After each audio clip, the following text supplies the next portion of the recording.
Madame, Monsieur, bonjour et bienvenue dans cette deuxième édition des Voix de l'économie, le rendez-vous incontournable des décideurs pour comprendre l'économie et construire l'avenir. De l'entrepreneuriat que nous sommes allés chercher la Voix de l'économie de cette deuxième édition pour en découvrir le parcours, en cerner les réalités, mais surtout en comprendre les ressorts à travers un partage, un retour d'expérience. Angèle Audrey Ekolo, bonjour. Bonjour Serge. Qui est Angèle Audrey Ekolo? Je suis une entrepreneur, chef d'entreprise dans le domaine de la pisciculture, fondatrice et gérante de l'entreprise Aquaki. Alors, vous êtes né où pour que nos téléspectateurs et nos internautes vous découvrent mieux? Vous êtes né où? Vous faites vos études primaires, secondaires et supérieures où? Je suis née à Douala, ici, dans la capitale économique, et je fais mes études primaires dans l'école bilingue Dora Ndjemba. Puis, je vais faire toutes mes études secondaires au collège Liberman, et après, je me retrouve pendant toutes mes études supérieures à l'Université catholique d'Afrique centrale à Yaoundé. Vous choisissez déjà quelle filière, pour quel diplôme à la fin de sortie? Je vais opter pour une licence en administration des entreprises, donc un parcours de 3 ans, au terme duquel je vais faire des études de master en audit et contrôle de gestion. Alors, revenons à votre vie familiale. Avez-vous fait partie d'une famille nombreuse ou êtes-vous le prototype d'un enfant d'une famille très restreinte? Non, nous sommes une fratrie de 4 et je suis la 3e.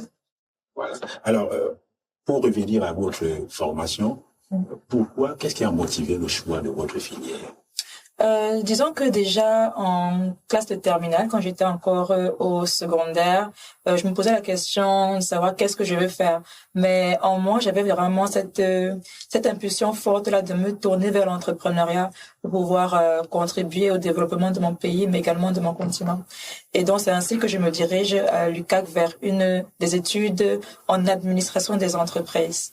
Par la suite, après les 3 années, le curriculum a changé et nous sommes passés de master en administration des entreprises en master en management, audit et contrôle de gestion, ce qui m'aura permis au final d'avoir une formation assez complète pour pouvoir gérer une entreprise, qui m'a permis d'avoir des aperçus de toutes les fonctions d'une entreprise, que ce soit les ressources humaines, le marketing, la finance, la logistique, et également donc un accent mis par la suite sur la finance avec l'audit et le contrôle de gestion. Vous terminez dans vos études diamant, après ce passage à l'université, et puis vous vous reversez dans le milieu professionnel. Cela se passe où et comment? Donc, je vais d'abord commencer dans le monde des ONG. J'ai travaillé dans la finance dans l'ONG World Wide Fund for Nature, au siège à Yaoundé. Et puis après, j'ai fait quelques années dans cette ONG, 2 ans. Et par la suite, je suis retournée à mon cri de cœur initial qui est l'entrepreneuriat. Donc après ces 2 années en ONG dans la finance, je me suis lancée dans un projet entrepreneurial qui s'appelait Toutri, pour lequel j'ai été dirigeante de la filiale Cameroun pendant 2 ans. Et c'est après ce projet-là que donc j'ai quitté Yaoundé, la capitale. Je suis rentrée dans mon village à Dibombari, dans le département du Mongo.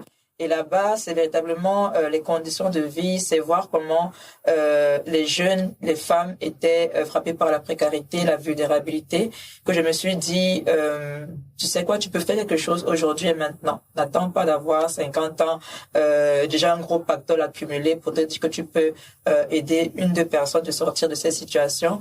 Et donc, c'est ainsi que du jour au lendemain, sans forcément avoir une expérience dans la pisciculture, j'ai implanté dans le projet Aquaki qui, aujourd'hui, 5 ans plus tard, continue à œuvrer pour l'autonomisation des femmes et jeunes filles de la zone rurale, également contribuer à la souveraineté alimentaire du Cameroun à travers la production et la transformation des poissons. Alors, on va revenir sur votre parcours professionnel à travers vos 2 expériences, notamment en ONG et puis dans le second projet que vous avez. Quels enseignements en tirez-vous de votre passage à la fois chez 3W, vous avez dit WWF? Oui, WWF, qui est une ONG internationale, et puis chez True Life, c'est ça? Chez le deuxième Toutri? Chez Toutri, voilà. quelles leçons, quels enseignements tirez-vous et qu'est-ce qui crée le basculement? Parce que vous êtes quand même dans la finance, vous êtes la première ONG, est une ONG internationale, il y a un confort. Et puis du jour au lendemain, vous décidez de tout laisser tomber pour passer à une autre expérience, fuir, pour passer de la situation de salarié à la situation d'entrepreneur. Quels enseignements en tirez-vous déjà? Et ça a été quoi le déclencheur? Déjà, je suis très reconnaissante de l'expérience que j'ai pu avoir à World Wide Fund for Nature, parce que effectivement c'est une multinationale, et qui dit multinationale dit également un grand niveau de structuration. Et donc j'ai eu l'opportunité de travailler dans le département finance qui était très structuré, avec de grandes exigences, un volume de travail très important, et l'équipe de management était vraiment au taquet. Donc pendant les 2 ans que j'ai passé là-bas, j'ai vraiment pu m'imprégner de ce que c'est lorsque l'on parle de structuration d'une entreprise. Parce que, bien entendu, j'étais dans la finance, certes, mais je m'intéressais de manière générale à comment ça fonctionne dans l'entreprise, vu que dans la finance, on était en contact avec, que ce soit le département conservation ou bien les autres départements et même les équipes terrain. Ça te permet, en fait, de te projeter sur la nécessité de structurer le fonctionnement d'une entreprise, le côté procédurial, l'interrelation entre les différentes fonctions. Et ça, je pense que le plus grand acquis que j'ai eu là-bas, c'est justement la rigueur. La rigueur tant en termes de tenue des finances qu'en termes de procédure. Donc vraiment, le mot d'ordre ce que j'ai vraiment pu absorber le maximum là-bas, c'était la rigueur dans le travail. Et cette rigueur-là, j'ai donc pu m'en imprégner et l'exploiter également dans la suite de mon parcours professionnel, notamment dans l'entrepreneuriat. Déjà avec le projet Toutri, il fallait la base en France, et il fallait mettre sur pied la filiale Cameroun. Il fallait déployer le projet au Cameroun. Et donc du coup, c'est vraiment partir sur les bases. Et si sur les bases, il n'y a pas de structuration, il y a de très fortes chances que ça ne marche pas. Donc, ce travail de structuration-là a été nécessaire. Le déploiement de l'application qui était le produit, c'était la technologie de l'éducation qui était le produit de l'entreprise, a également suivi avec plusieurs établissements qui ont adhéré à la solution, tels que l'UCAC, tels que le Collège d'Iberman et d'autres instituts privés. Et donc, je vais dire que le passage entre le salariat et l'entrepreneuriat, donc avec Toutri et puis avec mon entreprise, je pense que bien entendu, on quitte d'un monde à l'autre, parce que en ONG, j'avais des directives que je recevais. J'avais déjà un canevas. Je m'insérais, en fait, dans une grande architecture, si je peux dire ainsi, dont j'étais un maillon qui suivait. Or, lorsque tu te lances dans l'entrepreneuriat, notamment dans les startups, premièrement, la structuration n'est pas la même, parce que c'est des structures naissantes. Donc, c'est vous qui devez mettre en place le travail de structuration. Et puis, la dynamique vient de toi.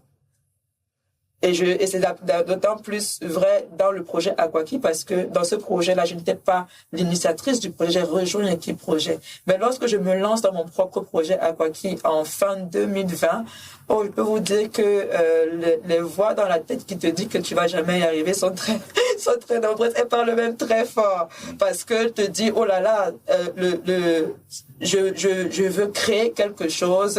Certes, j'ai l'idée, j'ai la passion, mais maintenant il faut le matérialiser. Il faut pouvoir avoir la bonne information, savoir où créer l'entreprise, et puis il faut la structurer, et surtout qu'au départ, vous êtes seul. Donc l'entreprise repose sur vous, vous devez pouvoir maîtriser les questions de finance, bien entendu le cœur de métier, la fonction marketing et commerciale, et mes études justement ont joué un grand rôle dans la mesure où il faut véritablement être multicasquette. Alors, Audrey, j'ai envie de vous poser la question en créant Aquaki, pourquoi vous avez choisi le poisson? Parce que... pas autre chose. Oui, parce que nous sommes, disons, le besoin est urgent dans notre pays. Le poisson, c'est la protéine animale la plus consommée au Cameroun. mais nous couvrons à peine 40% de notre demande qui est chiffrée à plus de 500 000 tonnes par an. Donc, par conséquent, on ne peut pas vouloir contribuer au développement de son pays, tel que c'est mon souhait depuis mes 17 ans, sans s'intéresser au secteur prioritaire. Et donc, l'agriculture, l'élevage, l'agro-pastoral fait partie des secteurs prioritaires pour booster le développement de notre pays.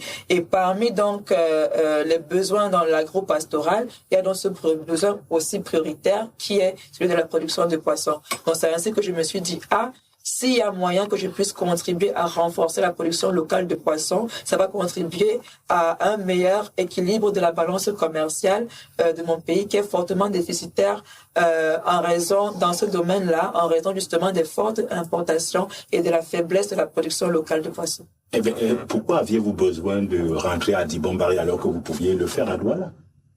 Vous étiez déjà installé, vous aviez fait des études, vous aviez travaillé avec un ensemble d'organismes. Oui, bien entendu. Bien entendu. Comme je le disais, c'est quand je suis rentrée dans mon village que j'ai été en contact avec cette précarité-là. Et je me suis dit, je veux contribuer à changer les choses ici. Parce que la précarité en zone rurale, les réalités en zone rurale sont certainement pas les mêmes qu'en zone urbaine, notamment pour les femmes et les jeunes filles. En zone rurale, les jeunes filles et les femmes sont davantage exposées à des, je peux dire, des conditionnements sociétaux qui font en sorte que elles sont quelque part un peu laissées pour compte. C'est difficile, par exemple, pour des jeunes femmes, des jeunes filles, des femmes d'avoir accès à la terre, par exemple en zone rurale, de faire des études pour pouvoir après avoir un emploi, etc., etc.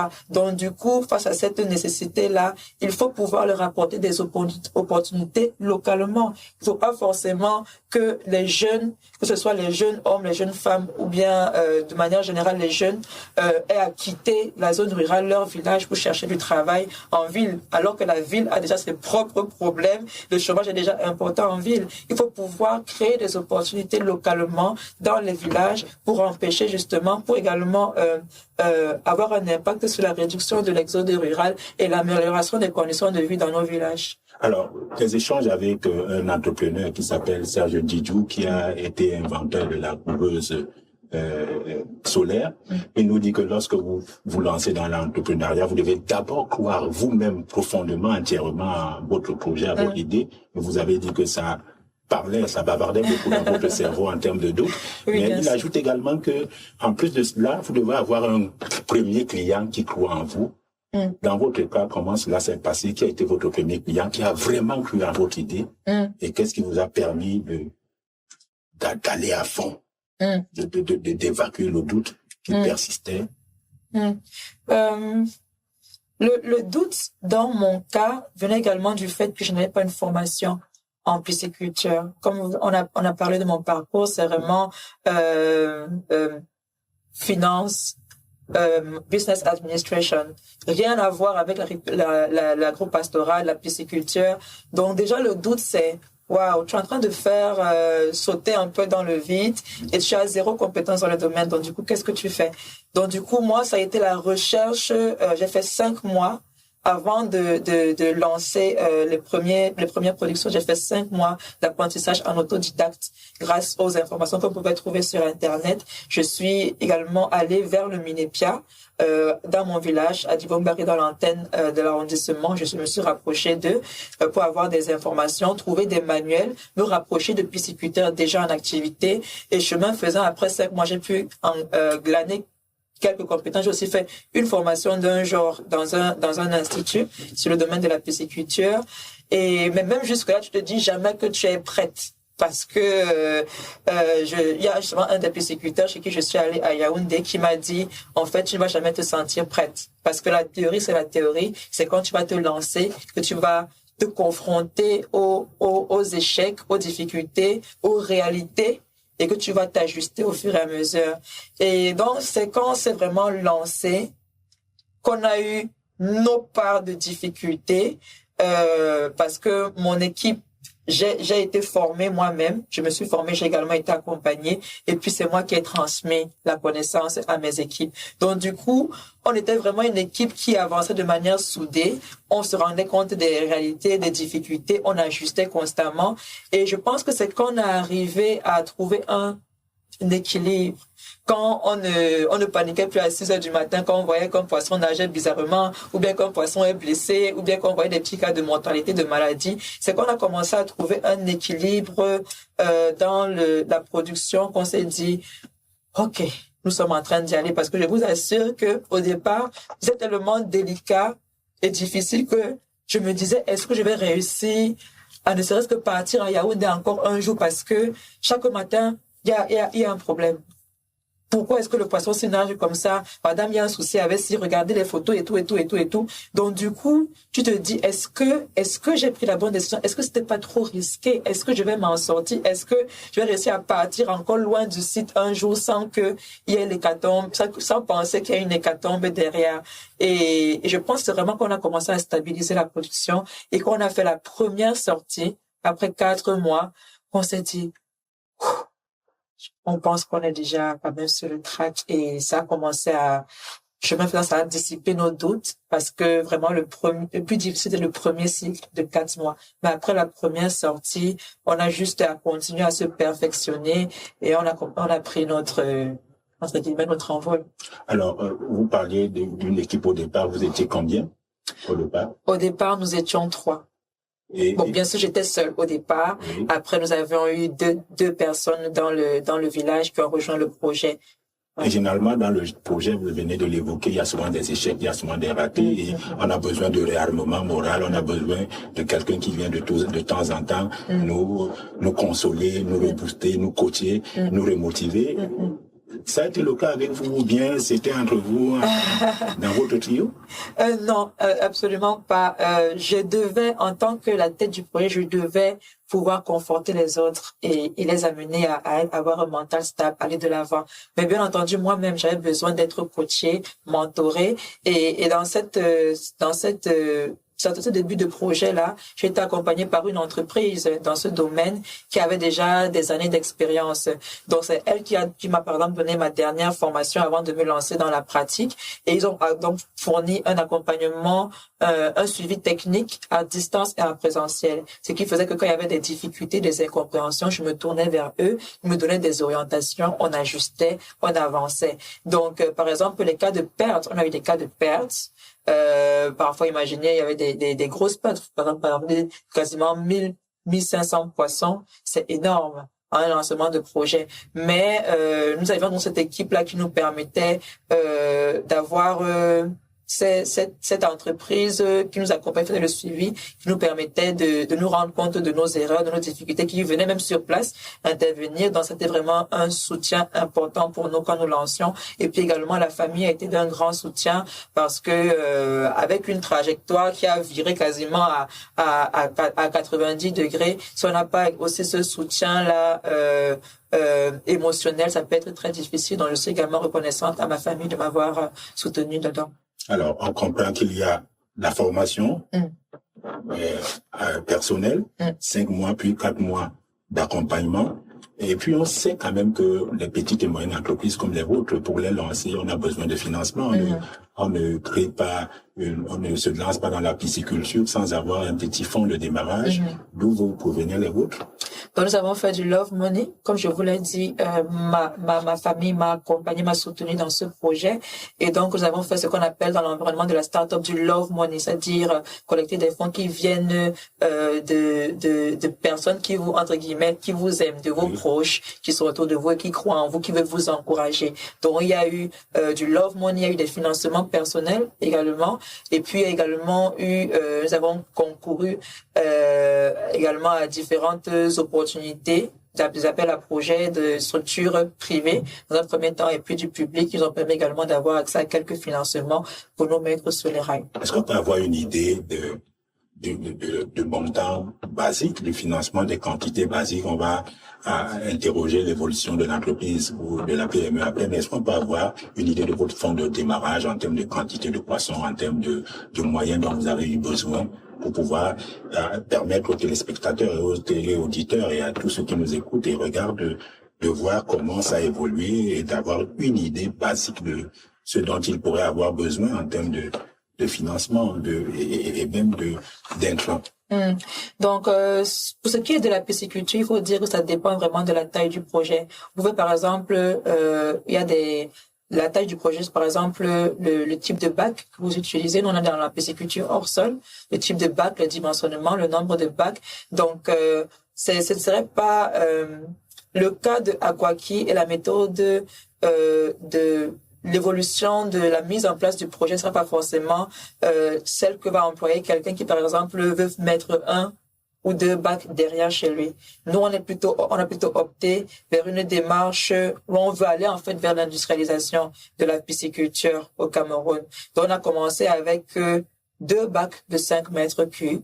Et puis, au fur et à mesure qu'on vendait nos poissons, on réinvestissait et on est passé de 2 bacs, après à 5 bacs, après à 10 bacs. Aujourd'hui, nous sommes à près d'une quarantaine de bacs de 5 mètres cubes. Alors, Audrey, j'ai envie de vous poser la question de savoir qu'est-ce qui fait la particularité du poisson d'Aquaki par rapport à d'autres qui sont proposés sur le marché, parce que est-ce que c'est du poisson frais? Quelle est sa valeur ajoutée? Qu'est-ce qui le distingue des autres? Nous commercialisons des poissons frais, également des poissons fumés, déjà nettoyés, désarrêtés et conditionnés en format 250 grammes et 1 kg dans les grandes surfaces. Et donc, je pense qu'une des particularités déjà de nos produits, c'est la traçabilité. Aujourd'hui, les consommateurs sont à la recherche de produits dont ils peuvent connaître la provenance. Pour ce qui est, par exemple, du poisson d'eau douce, nous commercialisons du poisson frais. Nos clients, comme les grandes surfaces, veulent savoir d'où ça vient parce que eux, ils ont des clients également qui ont des exigences de qualité importantes. Ils veulent savoir d'où ça vient, qu'est-ce que les poissons mangent, dans quel milieu est-ce qu'ils sont élevés parce que il faut pas négliger le fait que certains, par exemple, peuvent nourrir des poissons avec des produits qui ne sont pas forcément conseillés et ça a un impact par la suite sur la qualité. Nos clients nous demandent une exigence particulière sur la qualité, sur la provenance. Nos poissons transformés, par exemple, qui sont vendus en grande surface également, ont la particularité de faciliter le travail de cuisine à la ménagère. Ils sont déjà nettoyés, ils sont déjà désarrêtés. Ils se conservent pendant longtemps, jusqu'à 1 an dans les congélateurs, ce qui permet d'éviter d'aller constamment dans le marché traditionnel pour acheter du poisson qui va pas durer plus de 3 semaines avec toi. Et donc, tu as le gain de temps, tu as également la qualité qui est bonne parce que nos poissons sont vraiment fumés à l'ancienne. Ce n'est pas le poisson que, par exemple, tu peux trouver dans les marchés traditionnels qui parfois peuvent ne pas être bien fumés ou bien contenir du sable ou bien parfois même des asticots, parfois même être moisis parce qu'on a fait une étude de marché avant de se lancer dans ce produit, acheter plusieurs échantillons, certains étaient moisis et puis également le combustible même qui est utilisé pour la production des poissons fumés. Nous n'utilisons pas des vêtements, nous n'utilisons pas ce qu'on va ramasser à gauche et à droite pour réduire nos coûts. Nous utilisons du bois que l'on va trouver localement à Dibombari. Et donc, c'est tous ces éléments-là qui font en sorte que nos clients, quand ils viennent chez nous, ils savent que voici le poisson d'Aquaki, je sais d'où ça vient, c'est de bonne qualité, c'est bon pour ma santé. Et en termes de cœur de cible, le poisson Aquaki, vous avez dit que c'était un poisson désarrêté, séché, mais vous faites en fait aussi du frais. Qui est votre cible privilégiée?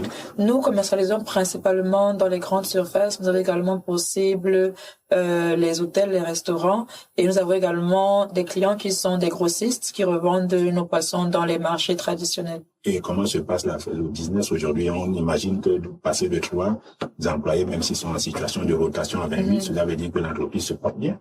Et nous continuons à faire, on va dire, nous sommes toujours en plein développement. On ne peut pas dire que nous sommes déjà on n'est pas Apple, on n'est pas Google, mais disons qu'on continue à tenir parce que vous savez également que la conjoncture économique au Cameroun pour le développement des PME n'est pas évidente, mais on continue à faire notre petit bout de chemin, à développer petit à petit notre entreprise et à s'intégrer sur davantage de maillons de la chaîne de valeur piscicole. Est-ce qu'on peut avoir quelques chiffres dans le développement de votre petite et moyenne entreprise quand vous avez commencé aujourd'hui? Vous avez commencé avec à peu près combien? Vous avez parlé du Love Money, de quelques dates. Aujourd'hui, vous êtes à une quarantaine. Est-ce qu'on peut avoir une idée de chiffres? Nous avons, nous avons commencé par une expérimentation avec 300 000 francs CFA, parce que comme je vous l'expliquais, je ne suis pas issue du domaine piscicole. Il fallait d'abord pouvoir tester, et au fur et à mesure, nous avons réinvesti les montants obtenus après les premières sorties, parce que le cycle de production piscicole de silure, c'est 4 mois. Donc, on a réinvesti au fur et à mesure. Et puis, à un certain moment, nous avons commencé à candidater pour des appels à projets de structures privées telles que le Fonds Pierre Castel. Nous avons pu être lauréats du Fonds Pierre Castel et pouvoir bénéficier d'une dotation de 6 500 000 francs CFA. Nous avons également candidaté à d'autres appels à projets tels que celui du PNUD avec le Youth and Women Employment and Empowerment Project, qui nous a permis également de gagner le montant de $10,000 toujours. Et ainsi, au fur et à mesure, nous utilisions ces fonds-là pour pouvoir étendre notre capacité de production et pouvoir nous positionner sur d'autres maillons de la chaîne de valeur. Ils vous ont servi donc de coup de pouce? Bien entendu. Vous aviez parlé du silure. Est-ce que c'est la seule spéculation en termes de poissons, ou bien vous faites également dans le tilapia et d'autres? Nous avions le tilapia au départ, mais pour l'instant, nous avons d'abord interrompu la production de tilapia parce que la production de tilapia est assez délicate en hors-sol. Donc, nous avons prévu la relancer plus tard sur un autre site qui sera plutôt en étant creusé en sol, qui sera plutôt en sol. Oui. Donc, aujourd'hui, vous êtes essentiellement dans le silure. Oui.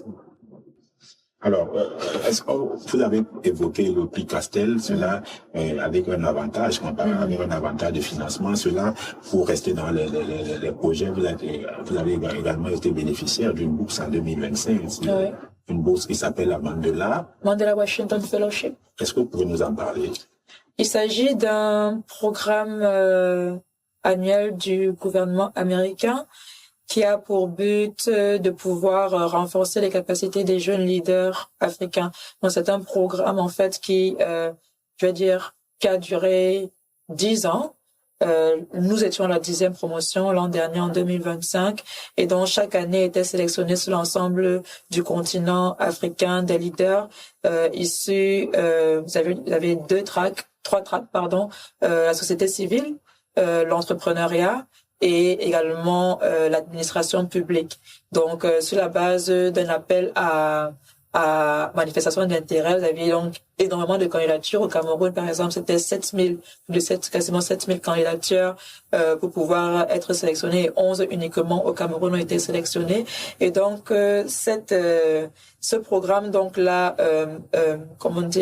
il sélectionne des leaders africains à l'échelle de tout le continent africain, et nous allons donc pendant 6 semaines obtenir des formations, des opportunités de marché également et de partenariat aux côtés des États-Unis. Moi, j'étais à la Jackson State University dans l'État du Mississippi, qui est d'ailleurs l'État pionnier dans l'aquaculture de poissons-chats aux États-Unis. Donc, ça m'a permis de pouvoir non seulement renforcer mes compétences en leadership, mais également de pouvoir entrer en contact avec des producteurs déjà bien avancés par rapport à ce que nous faisons, la pisciculture. Nous sommes en plein développement de cela. Or, là-bas, c'est vraiment ancré. Donc, voir une industrie plus avancée, m'inspirer des bonnes pratiques, nier des possibilités de partenariat et d'expansion de mon projet. Donc, c'était vraiment une très belle opportunité pour nous. Alors, vous parlez donc de cette formation aux États-Unis, ce qui m'inspire la question de savoir si, en plus des grandes surfaces, en plus des supermarchés, en plus des clients et des restaurants chics, vous avez l'ambition d'extérioriser, d'externaliser de vendre vos produits à l'extérieur. Oui, ça fait partie du plan de développement de notre entreprise, fort de la forte proportion de la diaspora africaine dans des continents tels que l'Europe et l'Amérique. Ça fait partie de notre plan de développement sur 10 ans. Pour l'instant, nous sommes d'abord en train de nous focaliser sur le Cameroun parce que, comme je vous disais, une de priorité principale, c'est vraiment de contribuer à la souveraineté alimentaire du Cameroun. Nous avons besoin de produire plus de poissons. Donc, ça d'abord sur cette première échelle-là. Et puis, de l'échelle nationale, nous irons certainement au niveau de la zone ZLECAf avant de pouvoir regarder comment également conquérir les marchés européens et américains. C'est vraiment très progressif dans notre démarche de développement. Angèle Audrey et Colomb sait que pour vendre dans les grandes surfaces des supermarchés, il y a un problème d'emballage, d'étiquetage. Comment cela serait-il passé en termes parce qu'il faut que la Nord vous accompagne. Est-ce que vous avez eu des difficultés? Est-ce que vous êtes rapprochés ou bien vous êtes dans le processus?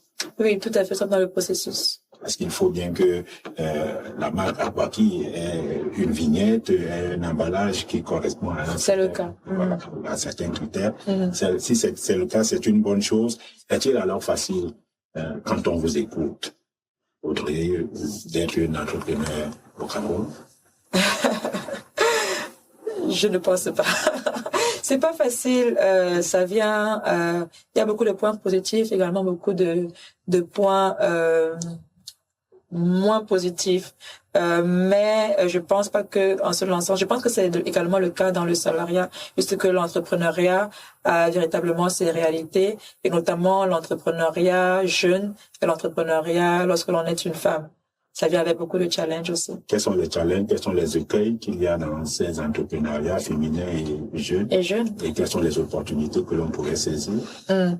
En termes de challenge, il faut déjà savoir que quand vous êtes jeune, automatiquement, vous n'avez pas forcément le niveau d'expérience que des personnes qui sont par exemple dans le métier depuis 25 ans. Ça c'est basique, c'est automatique.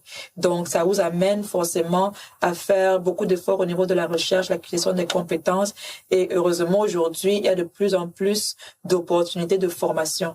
Et même gratuit. Il y a beaucoup de programmes. Par exemple, la Chambre du commerce fait des programmes parfois gratuits même à l'attention des entrepreneurs. Plusieurs structures font des programmes d'accompagnement. Moi, par exemple, j'en ai bénéficié. L'ISE des Cameroun, par exemple, je suis passée par le programme Transform, qui est un programme spécialisé sur l'agroalimentaire, qui vient renforcer tant dans la production que dans la gestion et le marketing. Donc, il faut savoir que lorsque l'on se lance, en fait, et qu'on est jeune, on a un niveau de compétence à bâtir pour pouvoir avoir les pieds solides. Et puis, forcément, lorsque l'on est jeune, on n'a pas le même réseau que quelqu'un qui a déjà 25 ans, 10 ans, 15 ans, 50 ans dans le métier. On doit se bâtir un réseau. Donc du coup, il faut pouvoir développer des compétences en termes de networking. Il faut pouvoir participer à des événements. Il faut pouvoir rechercher l'information. Donc ça fait partie des challenges de l'entrepreneuriat jeune. Bien entendu aussi la crédibilité. Et ça, c'est un point qui n'est pas uniquement lié à l'entrepreneuriat des jeunes, mais également à l'entrepreneuriat des femmes, parce que malheureusement, on peut faire face souvent à des stéréotypes. Parfois, d'aucuns vont se demander est-ce que les femmes peuvent vraiment être entrepreneurs ou bien tenir les entreprises. C'est récemment, ces dernières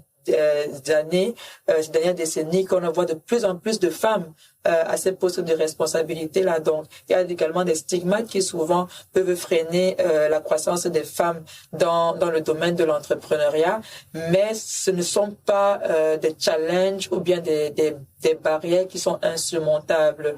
Il y a aujourd'hui justement par rapport à la croissance vive de l'entrepreneuriat jeune et féminin, de plus en plus de programmes qui sont uniquement axés sur l'entrepreneuriat jeune, uniquement axés sur l'entrepreneuriat des femmes, des opportunités pour les femmes entrepreneurs. Donc, il y a des challenges, et en réalité, quand tu veux être entrepreneur, il faut déjà savoir que si tu y entres, tu auras des challenges. Raison pour laquelle je pense que un des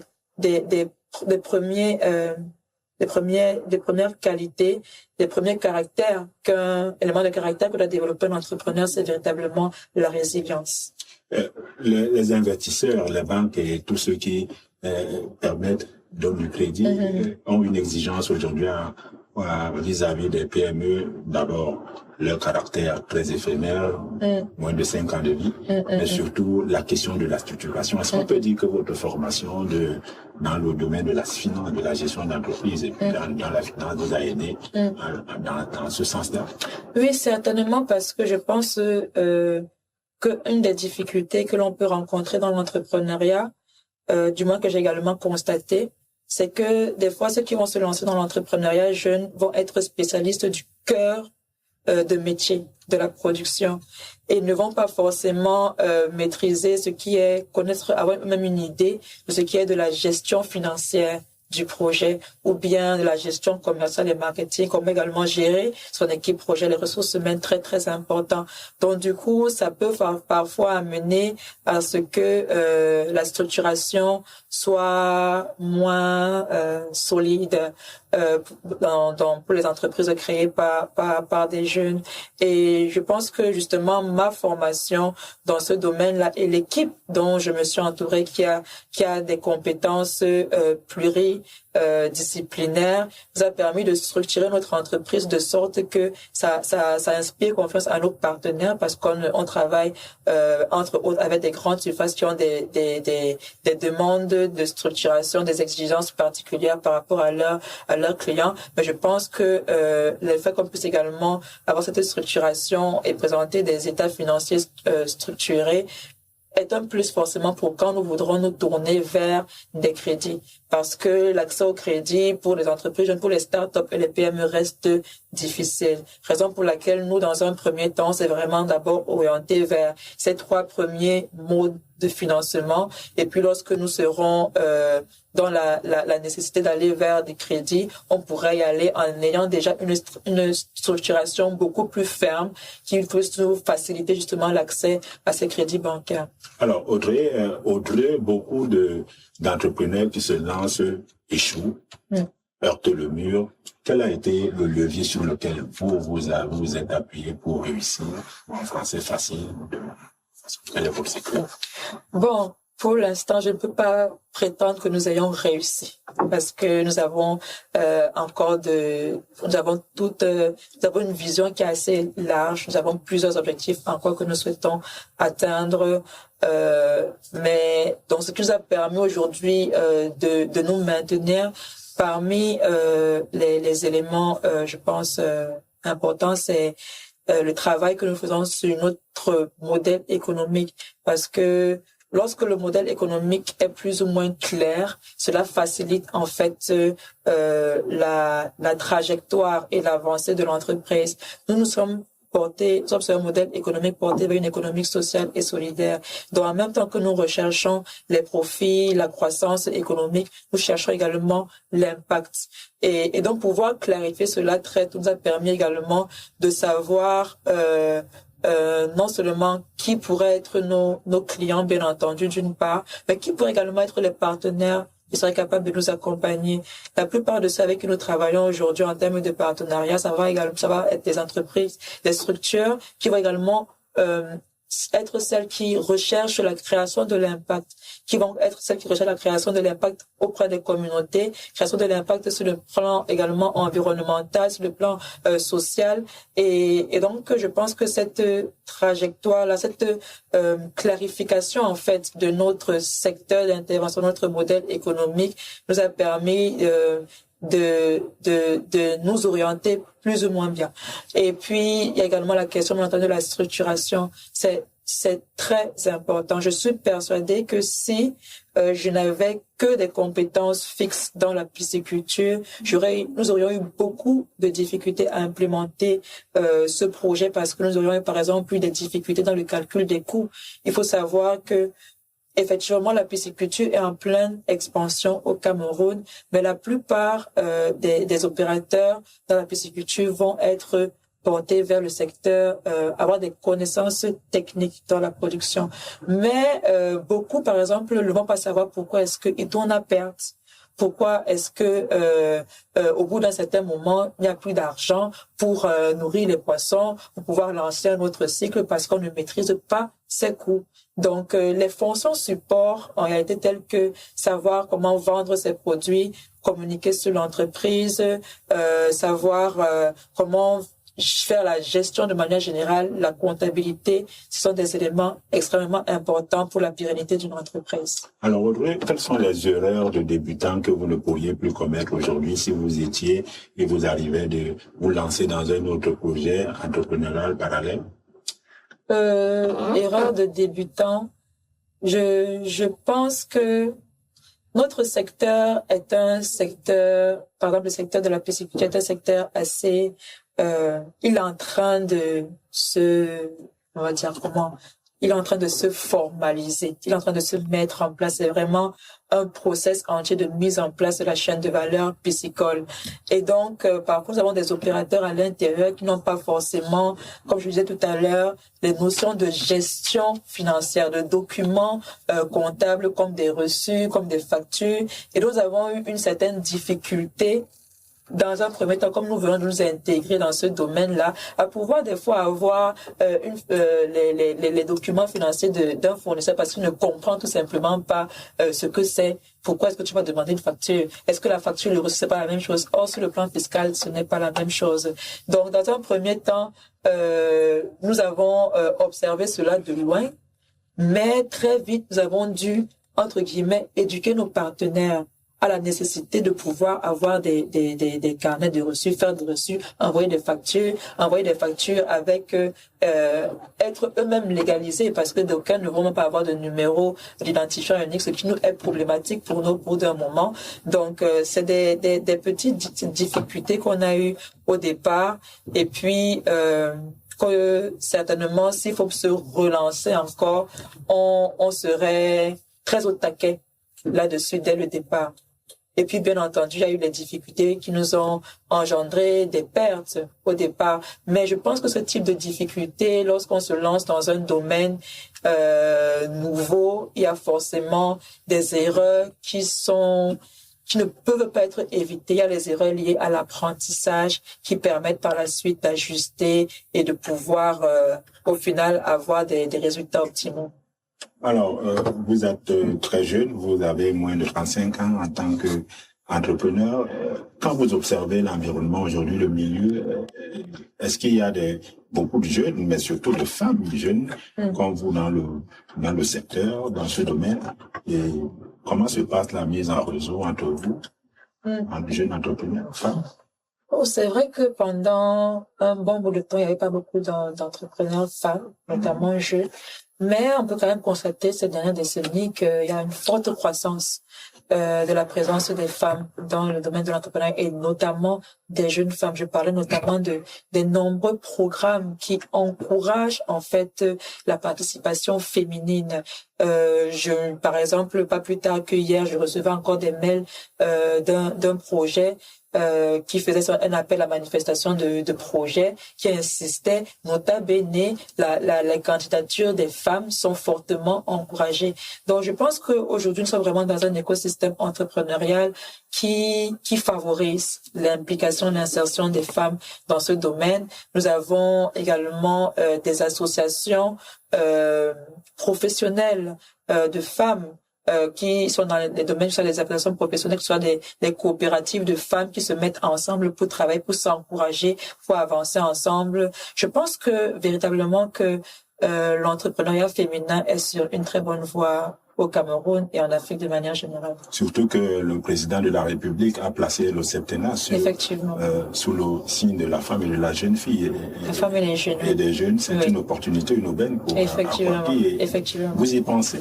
Bien entendu, notamment déjà travailler avec les femmes, l'autonomisation des femmes et jeunes filles, c'est au cœur en fait de notre activité. Donc c'est une orientation qui vient en fait entrer en droite ligne avec ce que nous faisons déjà. Et dans ce sens, l'année dernière, nous avons mis sur pied en vue de renforcer notre impact social justement auprès de cette cible, nous avons justement mis sur pied une association qui s'appelle Aquaspray, qui a vraiment vocation à pouvoir booster l'insertion des femmes et des jeunes filles rurales dans les métiers de la chaîne de valeur piscicole et de manière secondaire dans l'agriculture. Donc, ce projet, ces orientations viennent justement en droite ligne avec ce que nous faisons déjà et nous travaillons dans ce sens-là avec le MINEPIA, le ministère de l'élevage, des pêches et des industries animales, dans ce sens pour pouvoir intégrer davantage de femmes et jeunes filles rurales dans les chaînes de valeur.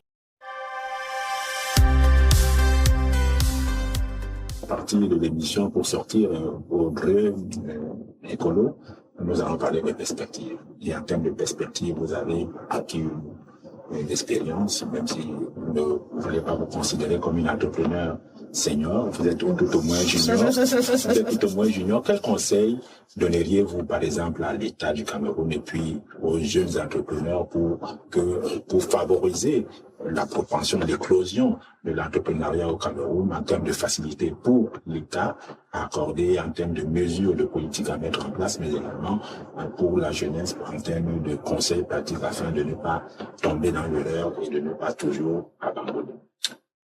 Merci pour la question. Déjà, à l'État du Cameroun, déjà, je remercierais déjà les orientations pour pouvoir favoriser l'insertion des jeunes et des femmes. Ces orientations sont très importantes. On espère pouvoir totalement en voir les retombées dans nos différentes activités. Et je dirais un des points certainement qui nous tient à cœur au niveau des jeunes entrepreneurs, il y a le point sur la fiscalité. La fiscalité reste quand même un point assez délicat pour tout jeune entrepreneur, toute jeune entreprise, pouvoir, c'est possible, avoir des facilités à l'attention des jeunes entreprises parce que une jeune entreprise, j'ai parlé tout à l'heure des réalités de l'entrepreneuriat jeune, des difficultés que l'on traverse. Si on pouvait avoir des facilités liées à la jeunesse de nos entreprises, à la jeunesse même du porteur de projet pour encourager les jeunes à se lancer et surtout à être pérennes dans leurs activités, ce serait vraiment un grand coup de pouce pour l'essor de l'entrepreneuriat jeune et le développement de la jeunesse de manière générale. Et puis, en termes de conseils à la jeunesse, ce serait vraiment aussi de ne pas baisser les bras. On sait tous que ce n'est pas facile, mais les opportunités restent là. Il faut premièrement pouvoir faire preuve de résilience parce que les échecs sur le parcours, il y en aura toujours. Il y en aura toujours et toujours. Il est question de pouvoir tomber et se relever et apprendre de ses erreurs. Moi-même, je suis un produit de nombreux échecs, mais comme je le disais, la résilience doit nous permettre de toujours nous relever parce que c'est parce que nous, on se relève qu'on encourage également d'autres jeunes à se lever, à pouvoir se lancer. Et aussi pouvoir être à l'affût de l'information parce que parfois, l'information est disponible, mais on ne sait pas forcément où la chercher. Dans le cadre de mon entreprise, par exemple, du projet que j'ai monté, j'ai dû me déplacer vers les ministères pour pouvoir avoir les informations, pouvoir avoir un accompagnement. Jusqu'aujourd'hui encore, je continue à me déplacer vers le MINEPIA. Je n'attends pas forcément que le ministère vienne vers moi pour m'apporter les informations. Je me déplace vers les services publics pour savoir quels sont les projets les appels à projets qui sont disponibles, à quoi est-ce que je peux être éligible, qu'est-ce qui viendra peut-être après, pour pouvoir également avoir l'information parce que des fois, ce qui nous tue, c'est le manque d'information. À partir du moment que je te rends compte que l'information n'est pas accessible, ne reste pas chez toi, te dis juste qu'il n'y a pas l'information. Lève-toi, va chercher l'information, d'où ça peut sortir. Et également, je pense qu'il est important de pouvoir insister sur la nécessité du coaching ou du mentoring. Quand on est jeune, d'état de fait, il y a des personnes qui ont davantage beaucoup plus d'expérience que nous, qui sont capables, à travers une conversation, de nous débloquer une situation, d'avoir on appelle ça des insights que nous ne pouvons pas avoir parce qu'on est encore en processus de formation. Pouvoir se rapprocher des aînés, pouvoir savoir rechercher l'information, demander des conseils, demander le mentoring, le coaching et aussi chercher à développer son réseau.